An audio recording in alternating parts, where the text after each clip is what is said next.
7 దఫాలుగా ఎన్నికలు నిర్వహించడం అనేటటువంటిది రాజకీయ నాయకులకు అనుకూలంగా ప్రభుత్వం నిర్ణయం తీసుకుందనుకోవాలా, లేదు అంటనంటే ఎన్నికల సరళావిని అంటే ప్రజాస్వామ్యయుతంగా కొనసాగించేందుకు ఈ సమయం తీసుకుందని అనుకోవాలి? ఇది ఏమిటంటే తప్పకుండా రాజకీయం. ప్రొఫెసర్ శాస్త్రి గారు, జీవీఆర్ శాస్త్రి గారు. సారీ, నమస్తే. మీకు నమస్కారం. మీకు అక్కడున్న పెద్దల పుల్లారావు గారికి. అంటే democracy is viewable, watchable and verifiable. Viewable, watchable and verifiable. A franchise of vote is not a joke.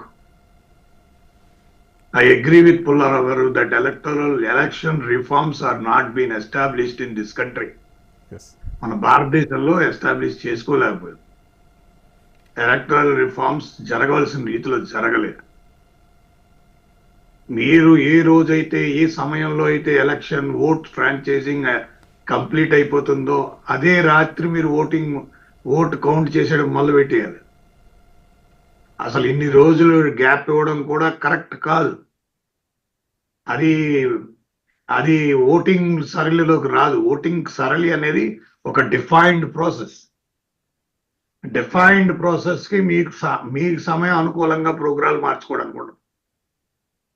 Even Pakistan లో కూడా ఎలక్షన్ అయిపోయిన వెంటనే కూడా వాళ్ళు ఓట్లు కౌంట్ చేసేయడం మొదలు పెట్టేస్తారు. అంచేత 7 ఫేజుల్లో పెట్టారన్న దానికంటే what is the definition of festival of democracy? Festival of a డెమోక్రసీని ఏ రకంగా మనం నిర్వహించగలం అనే దాన్ని మనం చూస్తే ప్రజల కోసం, ప్రజల చేత, ప్రజల కొరకు ఎన్నుకోబడాలి అంటే ఒక దృఢ నాయకత్వం కోసం, ఒక నమ్మకం కోసం వాళ్ళు ఎన్నుకునే వ్యక్తులు వీళ్ళు. ఆ ప్రాసెస్ ని అంటే ప్రజల ప్రాసెస్ ని అర్థం చేసుకోగలిగే ఎలక్షన్ కమిషన్ ఉండాలి. అంతేగాని ఎలక్షన్ కమిషన్ డ్యూటీ నిర్వర్తించడం కోసం ప్రజలు లేరు. ఎలక్షన్ కమిషన్ మేము ఇలా పెడుతున్నాం కాబట్టి మీరు వచ్చి ఓటేయండి అనే హక్కు, అధికారం ఎలక్షన్ కమిషన్కి లేవు. మీరు ప్రజలు ఏ సార్వభౌమత్వంతో, ప్రజలు ఏ రకంగా ఓటు వేద్దాం అనుకున్నారు, ప్రజలు ఏ రకంగా ఓటేశారనే ప్రాసెస్ ఉంది చూసారా, దాన్ని ప్రాసెస్ చేయవలసిన బాధ్యత. అందుకే దాన్ని ఏమని చెప్పారు? రాజ్యాంగ పరంగా స్వయం ప్రతిబద్ధత సంస్థ, unanimous body of constitutional unanimous body. అది స్వయం ప్రతిపత్తి సంస్థ.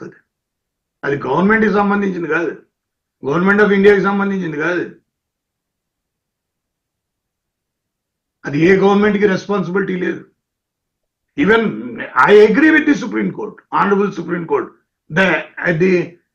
The appointment of this election commissioner is also a questionable mark right now. అది కరెక్ట్ కాదు. ఈ రోజు కాదు, వచ్చే ఎన్ని సంవత్సరాలైనా సరే మన లెగసీ వదిలేయాలి. మనం వచ్చే జనరేషన్స్ కి వాళ్ళు మన గురించి చెప్పుకోవాలి. వాళ్ళు ఇటువంటి సిస్టమ్ పెట్టి వెళ్ళిపోయారు. లోపోబేస్డ్ సిస్టాలు పెట్టుకుంటే ఉపయోగం ఉండదు. దిక్కుమాలు మన భారతదేశంలో సిబిఐ యాక్ట్ కూడా రాయించుకోలేకపోయారు. సిబిఐ యాక్ట్ కూడా రాయలేకపోయారు ఈ దొంగలబాజీలు. సిబిఐ పెద్ద గొప్ప విషయం కాదండి. సెంట్రల్ బ్యూరో ఆఫ్ ఇన్వెస్టిగేషన్ అంటే పెద్ద ఢిల్లీ పోలీస్ యాక్ట్. దానికోసం కూడా యాక్ట్ రాసుకోలేకపోయారు.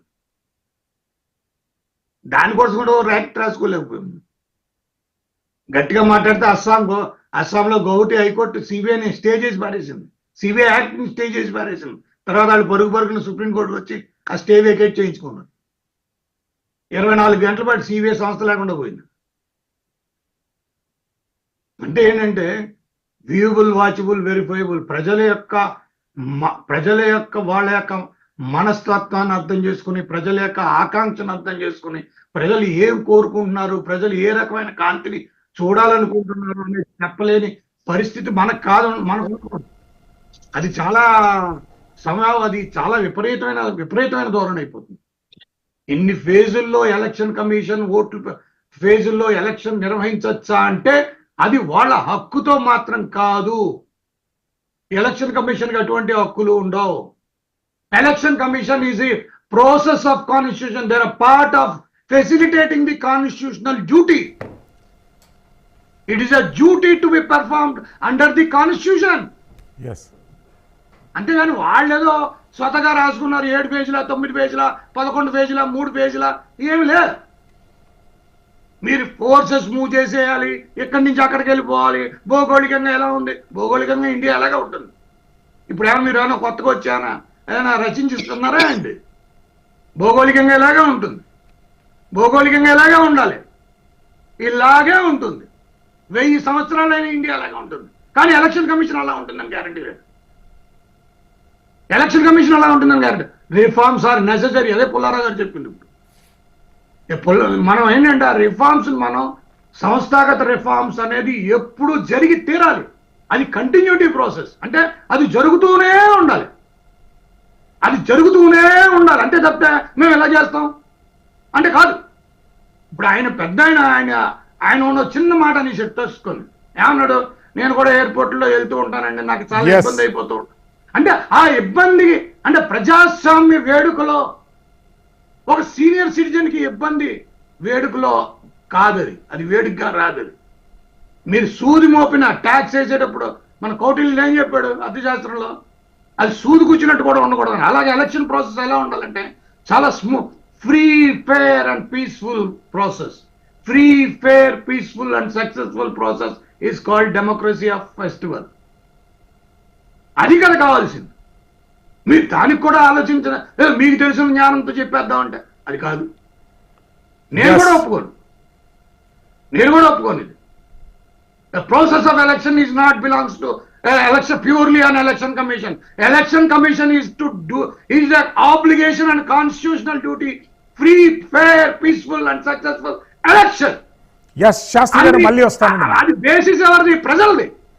ఎస్. మీరు అర్థం చేసుకోవాల్సింది ఏంటంటే ప్రజల కోసం, ప్రజల సౌలభ్యం కోసం చేయవలసింది.